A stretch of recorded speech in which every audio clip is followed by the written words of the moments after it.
नालागढ़ में भारतीय किसान यूनियन और संयुक्त किसान मोर्चे की नालागढ़ इकाइयों ने नालागढ़ से पंजाब के आनंदपुर साहिब तक फतेह मार्च निकाला। भारतीय किसान यूनियन ने प्रदेश सेवादार अनिंद्र सिंह नौटी, जिला अध्यक्ष सुरमुख सिंह, नालागढ़ के विधायक लखविंदर सिंह राणा समेत दर्जनों किसान अपने ट्रैक्टर और गाड़ियों से नालागढ़ अनाज मंडी में इकट्ठे हुए। करीब 1 घंटे यहां पर रुकने के बाद फतेह मार्च पंजाब के आनंदपुर साहिब को रवाना हो गया। पूरे देश के किसानों में उत्साह है। किसानों ने त्याग तपस्या के साथ देख तेग फतेह के आशीर्वाद से एक लंबे संघर्ष के बाद न्याय प्राप्त किया है, जीत प्राप्त की है और दिल्ली से किसान आंदोलन स्थगित हुआ है। उसके लिए जगह जगह देश में, दुनिया में फतेह मार्च का आयोजन हो रहा है। उसी कड़ी में आज नालागढ़ की जो भारतीय किसान यूनियन और संयुक्त किसान मोर्चा की जो यूनिट है, उन्होंने इस फतेह मार्च का आयोजन किया है, जो यहाँ से शुरू होके तख्त श्री केसगढ़ साहब, अनंतपुर साहब जाके वहाँ गुरु महाराज के चरणों में नतमस्तक होगी। किसान आंदोलन के बाद अब केंद्र सरकार बैंकों के निजीकरण की ओर अग्रसर है, जिसके विरोध में आज राष्ट्रीयकृत बैंकों ने राष्ट्रव्यापी हड़ताल की। इसी कड़ी में जिला सोलन में हजारों बैंक कर्मचारियों ने केंद्र सरकार के खिलाफ जमकर हल्ला बोला। इस दौरान सोलन माल रोड पर एक विरोध रैली भी निकाली गई। बैंक कर्मचारियों का आरोप है कि केंद्र सरकार बैंकों को निजी हाथों में सौंपना चाहती है, जिससे ग्राहकों का पैसा सुरक्षित नहीं है।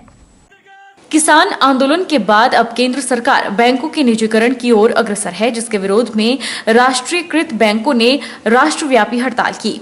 यूनाइटेड फॉर्म बैंक यूनियन जिला सोलन के सह संयोजक नंदलाल परिहार ने बताया कि केंद्र सरकार के निजीकरण के विरोध में 2 दिवसीय राष्ट्रव्यापी हड़ताल है। उन्होंने कहा कि बैंकों के निजीकरण से लोगों का पैसा सुरक्षित नहीं है और निजी हाथों में बैंक की कमान जाने से निजी व्यापारी अपनी सहूलियत अनुसार पैसे का दुरुपयोग करेंगे। उन्होंने कहा कि अगर सरकार अपने नीति से पीछे नहीं हटती तो आगे आंदोलन और उग्र हो सकता है।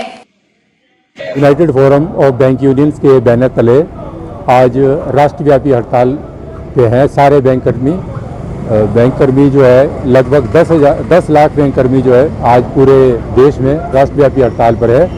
हमारा जो मेन मुद्दा है, जो बैंकों का निजीकरण का विधेयक जो संसद में पेश करने की सरकार की कोशिश है, हम उसका विरोध कर रहे हैं और हम ये चाहते हैं कि जो राष्ट्रीयकृत बैंक जो हैं, जिनका जो निजीकरण के पेश में सरकार जो है निजीकरण की तरफ बढ़ रही है, हम उसका विरोध करते हैं। और अगर निजीकरण सरकार करती है तो आप लोगों का जो इस वक्त 1,20,000 करोड़ जो रुपया है, वो जो पब्लिक मनी है, वो निजी हाथों में चला जाएगा और जिसका जो है निजी हाथ अपने भलाई के लिए उसको इस्तेमाल करेंगे। और जो सरकार की जो पॉलिसी है और जिसमें हम ये चाहते हैं कि लोगों की भलाई और लोगों का पैसा लोगों के इसके काम में लगे, वो उससे छूट जाएंगे। स्माइल फाउंडेशन खुंडिया ने एक बार फिर से अपने समाज सेवी काम के अनुरूप गांव बचवाई थूरल में पिछले 4-5 सालों से ब्रेन ट्यूमर से पीड़ित महिला अंजू बाला के चेहरे पर स्माइल लाने का प्रयास अपनी तरफ से किया है। स्माइल फाउंडेशन खुंडिया ने ब्रेन ट्यूमर पीड़िता की मदद 11,000 की आर्थिक सहायता देकर की। स्माइल फाउंडेशन खुंडिया ने ब्रेन ट्यूमर से ग्रसित एक महिला के चेहरे पर स्माइल लाने का प्रयास किया है। अंजू बाला पिछले 4-5 सालों से ब्रेन ट्यूमर बीमारी से ग्रसित है, जिस कारण वह अब कहीं भी चलने फिरने में असमर्थ है।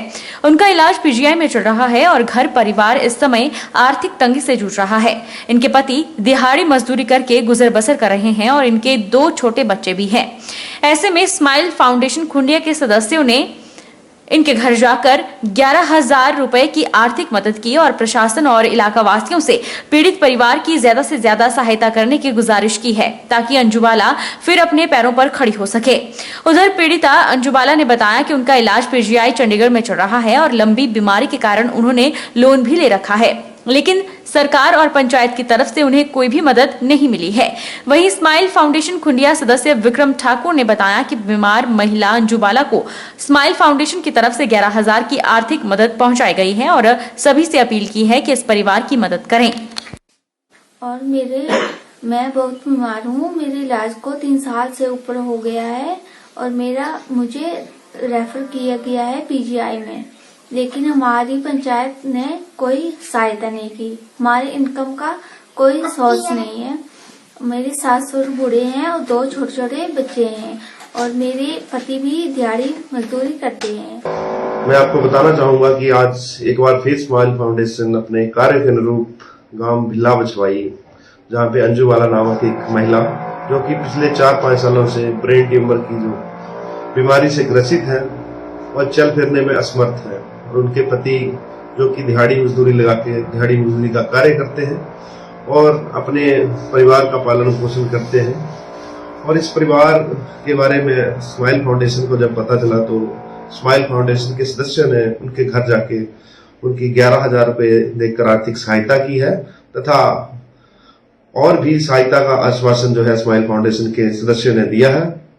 और मैं आशा करता हूं कि स्थानीय पंचायत और प्रशासन भी इनका जो है हर प्रकार से हर संभव इनकी सहायता करे। जय। प्राकृतिक खेती खुशहाल किसान योजना से उपमंडल जोगिंदरनगर के किसान बढ़ती आमदनी के साथ खुशहाल हो रहे हैं। कृषि विकास योजनाओं एवं प्राकृतिक खेती बारे लोगों से जनसंपर्क अभियान में SDM doctor major Vishal Sharma ने कहा कि हिमाचल प्रदेश पहाड़ी क्षेत्र होने के नाते कृषि प्रधान प्रदेश के नाम से देश भर में विख्यात है। प्राकृतिक खेती राज्य बढ़ने की ओर प्रदेश सरकार की अनेकों महत्वाकांक्षी योजनाओं से विकासखंड चौंतड़ा और द्रंग ब्लॉक के सैकड़ों किसान खुशहाल हो रहे हैं। उनकी आमदनी में इजाफा हुआ है। प्राकृतिक खेती की विधि को अपनाकर बागवानी के क्षेत्र में भी किसान लाभान्वित हो रहे हैं। सबसे पहले तो जो भी व्यूअर्स इस प्रोग्राम से लाइव प्रोग्राम से जुड़े हैं, मेरा उन सबको नमस्कार, और इस प्रोग्राम से जुड़ने के लिए आप सब लोगों का बहुत बहुत धन्यवाद। ये जो लाइव वर्चुअल जनसंपर्क का एक कार्यक्रम है, ये इसलिए हमने शुरू किया कि इसमें क्योंकि जब एसडीएम के ऑफिस में मैंने देखा कि बहुत सारे लोग आते हैं और उनको अलग अलग तरह की मदद चाहिए होती है, और वो मदद जो है अलग अलग विभागों से जुड़ी होती है। और इसमें प्रायः ये देखा जाता है कि जो हमारी आम जनता है जो गाँव में रहती है, उनको जो स्कीमें हैं हमारी सरकार की तरफ से बहुत सारी जन कल्याण की स्कीमें चलाई जाती हैं, अलग अलग विभागों द्वारा चलाई जाती हैं, लेकिन उनको इसकी जानकारी नहीं होती है जी। तो उस जानकारी के अभाव में वो इन जो योजनाएं हैं, इनके जो उनको बेनिफिट मिलना है उससे वंचित रह जाते हैं। तो फिर ये एक बात ध्यान में आई कि क्यों ना हम एक ऐसा जनसंपर्क कार्यक्रम चलाएं कि हम जो सोशल मीडिया है और जो आज का इलेक्ट्रॉनिक मीडिया है और जो हमारा ट्रेडिशनल मीडिया है, उसके माध्यम से हम लोगों के साथ जुड़े। जोगिंदरनगर के लड़भड़ोल क्षेत्र के दौरे के दौरान जनसंपर्क अभियान में डिबाडऊ गांव के लोगों ने कांग्रेस का दामन थामा। हिमाचल प्रदेश कांग्रेस कमेटी सचिव राकेश चौहान ने हार पहनाकर कांग्रेस में शामिल कर सभी का स्वागत किया, जिसमें डिबाडऊ गांव के 10 परिवारों के और महिला मंडल डिबाडऊ के सदस्यों के साथ साथ पीहड़ बेहड़लू पंचायत के 2 परिवार भी भाजपा को छोड़कर कांग्रेस में शामिल हुए। हिमाचल प्रदेश कांग्रेस कमेटी सचिव राकेश चौहान ने कहा कि उन्होंने भाजपा सरकार और आजाद विधायक की 4 साल की नाकामियों के बारे में अवगत कराया कि क्षेत्र के जनता कई तरह की परेशानी से जूझ रही है। साथ ही विकास के मामले में भाजपा सरकार और आजाद विधायक के नेतृत्व में इस क्षेत्र के विकास और उत्थान में कुछ भी नहीं कर पाई है। वहीं रोजगार के नाम पर बेरोजगार नौजवान अपने आप को ठगा सा महसूस कर रहे हैं। उन्होंने बताया कि क्षेत्रवासियों ने निर्णय लिया है कि भाजपा छोड़कर कांग्रेस के साथ पूरी निष्ठा और ईमानदारी के साथ काम करेंगे। इस दौरान कांग्रेस में शामिल हुए लोगों का राकेश चौहान ने हार पहनाकर स्वागत किया। कांग्रेस में शामिल हुए लोगों में डिबाडऊ गांव के पूर्वी राम, बेनीराम, पिंकी देवी, कांता देवी, सुमनलता, संतोष सिंह और महिला मंडल के सदस्यों के साथ पीहड़ बेहड़लू पंचायत के 2 परिवार शामिल हुए। का जो कार्यक्रम चल रहा है उसमें बहुत से लोग जो है वो भाजपा एवं आजाद उम्मीदवार को छोड़कर कांग्रेस पार्टी के साथ चलने के लिए तैयार हैं, तथा बहुत से लोग जो हैं वो पार्टी छोड़कर जो है वो कांग्रेस में शामिल हुए।